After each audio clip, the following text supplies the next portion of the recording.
नमस्कार बंधुगण। आज शक्ति खेल प्रथम अध्याय अमेरिकार अभ्युदय और यार विश्व प्रभाव।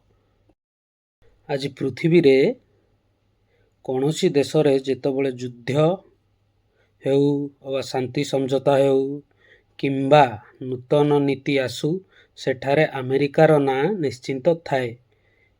केही तांकु सुपर पावर आउ केही तांकु विश्वर पुलिस बोली कहती, किंतु प्रश्न हेउछि जे एही देश केमिति एते शक्तिशाली हेला, केमिति अमेरिका समग्र विश्व को नेतृत्व करि पारिला।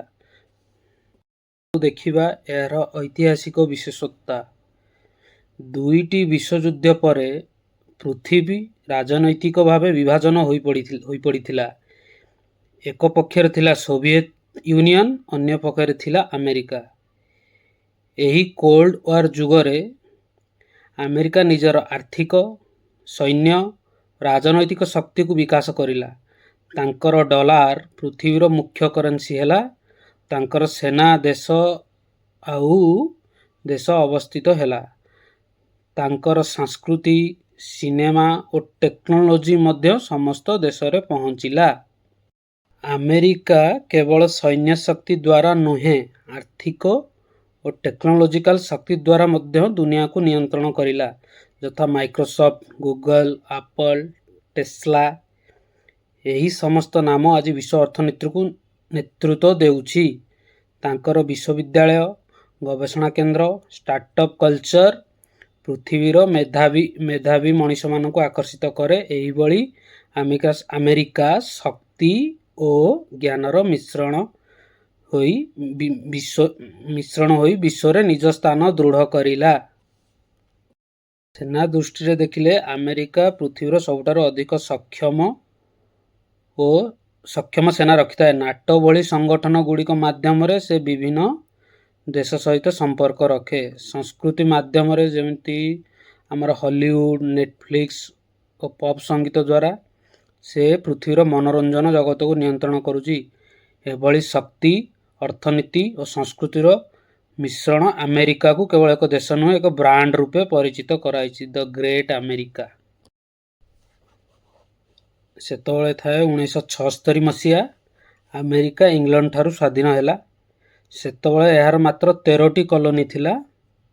यह एक नुआ देश जोंटी लोक माने स्वाधीनता समान अधिकार पई लड़ीथिले।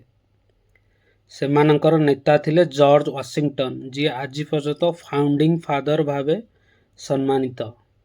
यही देश आधार रे स्वाधीन चिंताधारा, श्रम और अवसर समानता मिलता है। स्वाधीनता परे अमेरिका निजर देश सीमा बढ़ाई चलिला। लुजियाना परचेज माध्यम रे नूतन भूमि जोड़िला, पश्चिम दिग को विकास कला। शिल्प विप्लव आसिला। रेलपथ, कारखाना, नुआ टेक्नोलोजी माध्यम रे देशर तीव्र गति रे आग को बढ़िला। यही समय रे अमेरिकार आर्थिक भावे दृढ़ आरंभ हैला। स्वाधीनता पर केवल शिल्प नुहे, शिक्षा, गवेषणा माध्यम रे अमेरिका अग्रसर हैला। हार्वर्ड, MIT, स्टैनफोर्ड भली विश्वविद्यालय मान को ज्ञानर केन्द्र हैला। समस्त पृथ्वीर लोक एठा को आसिले। केही नुआ जीवन खोजुतिले, केही स्वप्न पूरण पाई। यही इमिग्रांट संस्कृति अमेरिका बहुत मत और मेधार सम्मिश्रण कला। किंतु एसबु एते सहज नथिला। 1861 मसीहार से गृहयुद्ध, सिविल वार देखिला। उत्तर और दक्षिण राज्य मध्य दास प्रथा, स्वाधीनता नहीं भयंकर युद्ध, अनेक जीवन हारीगला। किंतु शेष रे एक एकतापूर्ण देश जन्म हैला। यही एकता पर अमेरिकार शक्ति। तापर आरंभ हुए विंश शताब्दी। यह थिला अमेरिकार युग। विश्वयुद्ध प्रथम और द्वितीय रे अमेरिकार भूमिका बहुत महत्वपूर्ण थिला। से केवल युद्ध जीति नथिला, पृथ्वी को पुनर्निर्माण करिवार मध्य नेतृत्व नैथिला। यही समय आरंभ हैला अमेरिकन सेंचुरी, जहा अमेरिका को पृथ्वीर मध्यबिंदु करिथिला। प्रथम विश्वयुद्ध 1914 रु 18 पर पृथ्वी भांगी पड़ा। ଏ ଯୁଦ୍ଧରେ ୟୁରୋପର ଦେଶଗୁଡ଼ିକ ଆର୍ଥିକ ମାନବୀୟ ଭାବେ ଦୁର୍ବଳ ହୋଇଗଲେ, କିନ୍ତୁ ଆମେରିକା ସେ ଯୁଦ୍ଧକୁ ଦେଖିଲା ଏକ ସୁଯୋଗ ଭାବେ। ସେ ସେନା ଗଢ଼ିଲା, ଅସ୍ତ୍ର ବିକ୍ରି କଲା, ଦେଶକୁ ଲୋନ୍ ଦେଲା। ଏହାପରେ ପ୍ରଥମ ଯୁଦ୍ଧ ପରେ ଆମେରିକା ଲୋନ୍ ଗିଭର ହେଲା ଓ ୟୁରୋପୀୟମାନେ ତାଙ୍କ ଋଣରେ ନିର୍ଭର ହେଲେ। ତାପରେ ଆରମ୍ଭ ହୁଏ ଗ୍ରେଟ୍ ଡିପ୍ରେସନ୍ ଆଣ୍ଡ ରିକଭରିର କାହାଣୀ। 1929ରେ ଗ୍ରେଟ୍ ଡିପ୍ରେସନ୍। ଆମେରିକା ଅର୍ଥନୀତି ଗୋଟିଏ ମୁହୂର୍ତ୍ତରେ ଧସିଗଲା। ଲୋକ କାମ ହାରିଲେ, ବ୍ୟାଙ୍କ ସବୁ ବନ୍ଦ ହୋଇଗଲା। କିନ୍ତୁ ଫ୍ରାଙ୍କଲିନ୍ ଡି ରୁଜଭେଲ୍ଟଙ୍କ ନ୍ୟୁ ଡିଲ୍ ନୀତି ଦେଶକୁ ପୁନର୍ ଉଠିବାର ଆଶା ଦେଲା। ସରକାର ନିବେଶ ବଢ଼ାଇଲେ, ଇନଫ୍ରାଷ୍ଟ୍ରକ୍ଚର ହେଲା, ଲୋକମାନଙ୍କୁ କାମ ଦେଲେ। ଏହା ଥିଲା ଆମେରିକାର ରିବାର୍ଥ। 1939 ମସିହାରେ ଦ୍ୱିତୀୟ ବିଶ୍ୱଯୁଦ୍ଧର ଆରମ୍ଭ ହେଲା। ଏବେ ସମସ୍ତ ୟୁରୋପୀୟ କଣ୍ଟ୍ରିଗୁଡ଼ିକ ଯୁଦ୍ଧରେ ଲାଗିଗଲେ। ଜର୍ମାନୀ, ଇଟାଲୀ, ଜାପାନ ଗୋଟେ ପକ୍ଷରେ, ଅନ୍ୟ ପକ୍ଷରେ ଆଲାଇଡ୍ କଣ୍ଟ୍ରିଗୁଡ଼ିକ। ପ୍ରଥମେ ଆମେରିକା ଦୂରେ ରହିଲା, କିନ୍ତୁ 1941 ପର୍ଲ ହାର୍ବର ଉପରେ ଜାପାନର ଆକ୍ରମଣ ପରେ ସିଧାସଳଖ ଯୁଦ୍ଧରେ ଯୋଗ ଦେଲା ଓ ଏହି ଦିନରୁ ଆରମ୍ଭ ହେଲା। ଆମେରିକା କେବଳ ଦ୍ୱିତୀୟ ବିଶ୍ୱଯୁଦ୍ଧ ଜିତିଲା ନାହିଁ, ଏହାପରେ ଆମେରିକାର ପ୍ରାଦୁର୍ଭାବ ପୁରା ବିଶ୍ୱରେ ବଢ଼ି ଚାଲିଲା। ଆମେରିକା କେବଳ ଦ୍ୱିତୀୟ ବିଶ୍ୱଯୁଦ୍ଧ ଜିତିଲା ନାହିଁ, ଏହାପରେ ଆମେରିକାର ପ୍ରାଦୁର୍ଭାବ ପୁରା ବିଶ୍ୱରେ ବଢ଼ି ଚାଲିଲା।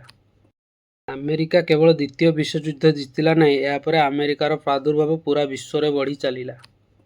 ଆମେରିକା କେବଳ ଦ୍ୱିତୀୟ ବିଶ୍ୱଯୁଦ୍ଧ ଜିତିଲା ନାହିଁ, ଏହାପରେ ଆମେରିକାର ଏବେ ବିଶ୍ୱର ସବୁ ଅଏଲ୍ ଡିଲ୍, ଟ୍ରେଡ୍ ଏଗ୍ରିମେଣ୍ଟ ଆଜି ସବୁ ଡଲାରରେ ହୁଏ। କାହିଁକି ନା କାରଣ 1944ରେ ବ୍ରିଟନ୍ ଉଡ୍ସ ଏଗ୍ରିମେଣ୍ଟରେ ସମସ୍ତ ଦେଶ ଡଲାରକୁ ମୁଖ୍ୟ କରେନ୍ସି ଭାବେ ସ୍ୱୀକାର କଲେ।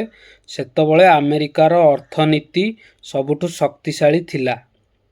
ସେଥିପାଇଁ ଡଲାରକୁ ସମସ୍ତେ ଆଧାର କରେନ୍ସି ଭାବେ ମାନିଲେ। ସେହି ଦିନରୁ ଆରମ୍ଭ ହୁଏ ଡଲାର ଇରା। 1944ରେ ଦ୍ୱିତୀୟ ବିଶ୍ୱଯୁଦ୍ଧ ଶେଷ ହେବା ପୂର୍ବରୁ 44ଟି ଦେଶ ଆମେରିକାର ନ୍ୟୁ ହେମ୍ପଶାୟାରରେ ମିଶିଲେ ଓ ସେଠାରେ ନିଷ୍ପତ୍ତି ନେଲେ ସମସ୍ତ ମୁଦ୍ରା ଡଲାର ସହିତ ବାନ୍ଧିତ ହେବ ଓ ଡଲାର ସୁନା ସହିତ ଜଡ଼ିତ ହେବ। ଏହି ସମୟରେ ଇଣ୍ଟରନ୍ୟାସନାଲ ମନିଟାରୀ ଫଣ୍ଡ ଓ ୱାର୍ଲଡ ବ୍ୟାଙ୍କ ଗଠିତ ହେଲା, ଯେଉଁଥିରେ ଆମେରିକାର ସର୍ବାଧିକ ଭୂମିକା ରହିଲା। ସେହିପରି ଆମେରିକା ନିଜେ ନିୟମ ଲେଖିଲା ଓ ବିଶ୍ୱ ତାହାର ଅନୁସରଣ କଲା। ଯେତେବେଳେ ସମସ୍ତ ଦେଶ ତାଙ୍କ ସୁନା ଆମେରିକାରେ ରଖିଲେ, ଡଲାର ଆଧାରକୁ କରେନ୍ସି ମାନିଲେ, ସେତେବେଳେ ଆମେରିକା ଏକ ଅଦୃଶ୍ୟ ଶକ୍ତି ପାଇଲା। ସେ କେବଳ ସେନା ଦ୍ୱାରା ନୁହେଁ, ବ୍ୟାଙ୍କ ଅର୍ଥନୀତି ମାଧ୍ୟମରେ ମଧ୍ୟ ପୃଥିବୀକୁ ନିୟନ୍ତ୍ରଣ କରିବା ଆରମ୍ଭ କଲା। ସମସ୍ତଙ୍କୁ ଡଲାର ରଖିବାକୁ ପଡ଼ିଲା। ତାପରେ ଆମେରିକା ମୁଦ୍ରା ଛାପିଲା ଓ ସେହି ମୁଦ୍ରା ବିଶ୍ୱରେ ଚାଲିଲା। କିନ୍ତୁ 1971ରେ ଆମେରିକା ଏହା ଚକିତକର ନିଷ୍ପତ୍ତି ନେଲା। ପ୍ରେସିଡେଣ୍ଟ ରିଚାର୍ଡ ନିକ୍ସନ୍ ଗୋଲ୍ଡ ଷ୍ଟାଣ୍ଡାର୍ଡକୁ ଅପସାରଣ କଲେ, ଅର୍ଥାତ୍ ଡଲାର ଏବେ ସୁନା ସହିତ ବାନ୍ଧିତ ନୁହେଁ। ସେତେବେଳେ ଅନେକ ଭାବିଥିଲେ ଯେ ଡଲାର ଦୁର୍ବଳ ହେବ, କିନ୍ତୁ ହେଲା ତାହାର ଉଲ୍ଟା। ଆମେରିକା ନୂଆ ଯୋଜନା ହେଲା। ସାଉଦି ଆରବ ସହିତ ସମ୍ମତି ହେଲା ଯେ କେବଳ ତେଲ ବିକ୍ରୟରେ କେବଳ ଡଲାର ହେବ।